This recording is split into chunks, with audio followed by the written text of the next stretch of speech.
Hi అండి, అందరికీ నమస్తే. Welcome to Muddunas garden. ఈరోజు మీకు ఒక స్పెషల్ వీడియో చూపించిపోతున్నానండి. చూడండి ఒకసారి. ఇదేంటో గుర్తుపెట్టారా? అది ఇప్పుడు గుర్తుపట్టి ఉంటారు కదండి. గోంగూరతో ఎన్నో ఆరోగ్య ప్రయోజనాలు ఉన్నాయండి. మనం ఎన్నో రకాలుగా తీసుకోవచ్చు గోంగూరని. అయితే ఈరోజు నేను మీకు గోంగూర పచ్చి రొయ్యల కూర అండి, గోంగూరతో పచ్చి రొయ్యల కూర చేసి చూపించిపోతున్నాను.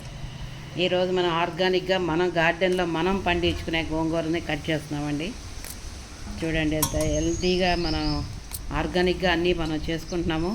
ఈరోజు వంటల్లో కూడా ఆర్గానిక్గా వెజిటబుల్స్, లీఫీ వెజిటబుల్స్ అన్నీ కూడా మనం వాడుకుంటున్నాము. ఈరోజు మన గార్డెన్లో కాసిన గోంగూరనే కట్ చేస్తున్నాను. ఈ గోంగూర వల్ల చాలా హెల్త్ బెనిఫిట్స్ ఉన్నాయండి. అది మనకేంటంటే చిన్న చిన్న గడ్డలై వచ్చినప్పుడు కూడా గోంగూరను వేడి చేసి ఆ గడ్డల మీద వేస్తే కూడా కరిగిపోతాయని అంటారు పెద్దవాళ్ళు. ఆయుర్వేదంలో కూడా చాలా బాగా ఉపయోగిస్తారన్నమాట దీన్ని. అట్లాగే మనకి షుగర్ పేషెంట్స్ కూడా డైలీ తీసుకుంటే మంచిదని చెప్తున్నారు. షుగర్ కూడా కంట్రోల్ అవుతుందంటండి. అది అంటే చాలామంది అనుభవజ్ఞులు చెప్పిన విషయం అన్నమాట. ఇది నాకు అంత కరెక్ట్గా తెలీదు, కానీ అనుభవజ్ఞులు చెప్పే విషయాలే నేను మీకు చెప్తున్నాను. కొందరికి బాడీలో కూడా నీరు చేరుతుందండి, అంటే కొంచెం కాళ్ళే ఉబ్బడం అవన్నీ జరుగుతాయి కదా. అటువంటి వాళ్ళు కూడా ఈ గోంగూరని తీసుకుంటే చాలా మంచిదంట. ఈ వీడియో ద్వారా ఇంకొంత మందికి తెలుస్తుందని చెప్పేసి నేను మీకు పెడుతున్నాను. అయితే ఈరోజు సండే కాబట్టి మన ఇంట్లో ఈరోజు పచ్చి రొయ్యలు గోంగూర కర్రీ అండి. మీకు అది చూపిస్తాను. అయితే ఇప్పుడు మనం గార్డెన్లో కాసిన గోంగూరని అంతా కట్ చేసుకున్నాం కదా. చూడండి, ఒక పళ్ళెండు అయింది. సపోజ్ ఇది మన వెయిట్ ప్రకారం చూసుకుంటే ఒక 250 గ్రామ్స్ ఉండొచ్చండి. నేను 1 కిలో రొయ్యలు తీసుకున్నాను.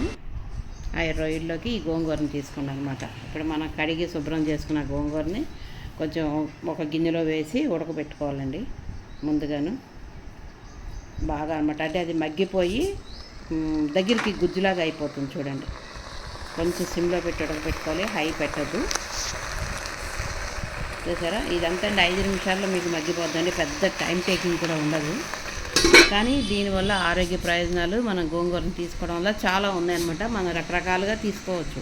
ఇది పచ్చడి రూపంలో తీసుకోవచ్చు, కూర రూపంలో, అలాగే పప్పుల్లో కూడా వేసుకోవచ్చు.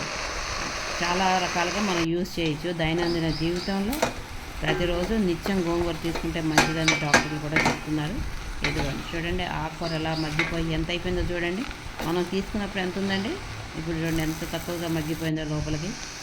ఈ మగ్గిపోయిన దాన్ని మనం చల్లారేక పేస్ట్ చేసి పెట్టుకోవాలన్నమాట గోంగూర కూరలోకి. ఇట్లా ఈ విధంగా మన రొయ్యల కూరలోకి ఈ విధంగా వేస్తేంటంటే ఆకులాగా ఉంటుంది.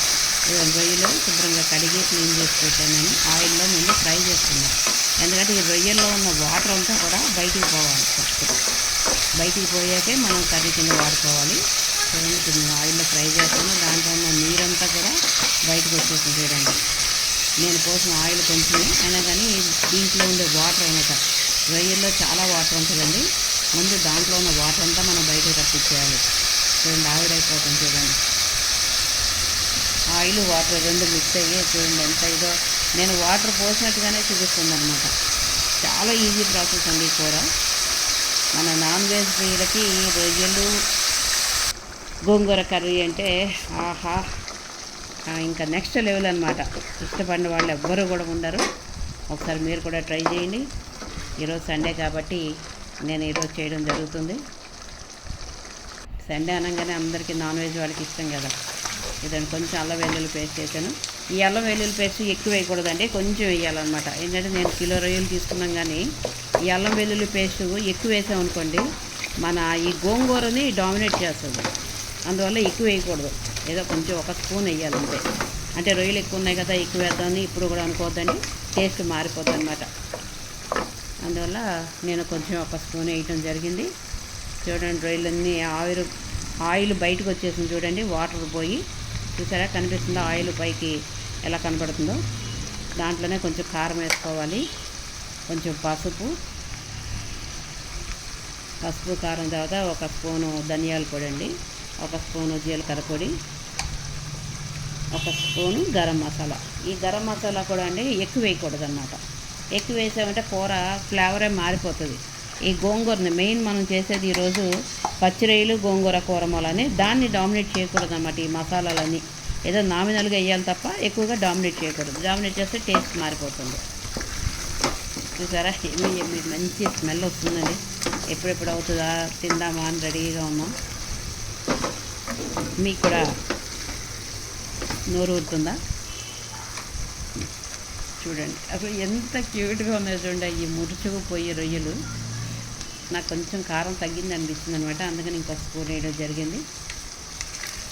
ఎందుకంటే గోంగూర కూడా వేస్తాం కదా, ఆ పులుపుకి తగినట్టుగా ఉండాలన్నమాట ఈ కారాలు అవి. కానీ గరం మసాలాలు ఎక్కువ వేసుకోవద్దు. కారం అనేది అయితే ఆ పులుపుకి తగినట్టుగా ఉండాలి.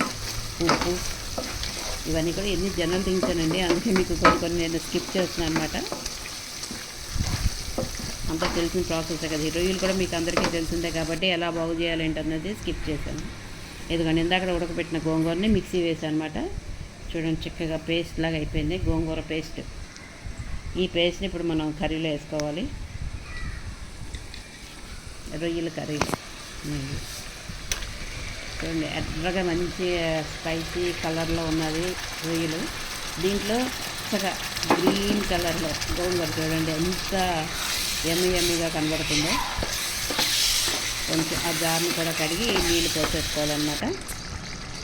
పోసేసాను చూడండి ఎంత ఎమ్మిగా. అసలు ఎప్పుడెప్పుడా తిందామని రెడీగా కాసు కూర్చున్నానండి. తొందరగా వంట చేసేసుకొని వేడివేడిగా అన్నం వండుకొని తినేయాలి. ఈ గోంగూర వల్ల మనకు ఆరోగ్యానికి చాలా ప్రయోజనాలు ఉన్నాయండి. మన పెద్దవాళ్ళు కూడా ఒకప్పుడు డైలీ వంటలో వాడేవాళ్ళు, కానీ ఇప్పుడు ఎవరు అంత బిజీ లైఫ్లో ఆకుకూరలు పట్టించుకోవడమే తగ్గించేశారు. కానీ ఆకుకూరల వల్ల చాలా ఉపయోగాలు ఉన్నాయన్నమాట. అయిపోతుందండి కర్రీ. ఇంకొక 5 నిమిషాలు అట్టి పెడితే సరిపోతుంది. ఫైనల్గా కొత్తిమీర వేసి మనం దించేసుకుందామండి. ముందు మూత పెట్టేంటంటే దాంట్లో ఉన్న గోంగూరలో ఉన్న ఫ్లేవర్ అంతా కూడా రొయ్యలకు పడుతుంది అనమాట. అందుకని ఒక 2 నిమిషాలు మూత పెట్టేసి ఉంచేసాను. ఇప్పుడు తీసి కొత్తిమీర వేసుకున్నాం.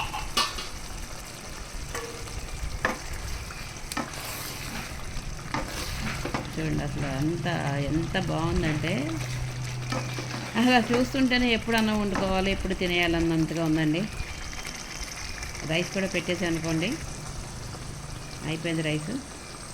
ఇంకా కర్రీ అయిపోయాక తిండవే లేట్ అండి. తర్వాయి మీకు కూడా నోరు ఊరుతుందా? వచ్చేయండి. లేదా మీరు ఇంట్లో ట్రై చేయండి, మీకు ఎలా వచ్చిందన్నది కామెంట్లో పెట్టండి. ఓకేనా? ఓకే అండి. మీకు నచ్చితే లైక్ చేయండి, షేర్ చేయండి. ఫస్ట్ టైం నా ఛానల్ చూసి వెళ్తే సబ్స్క్రిప్షన్ చేసుకోండి.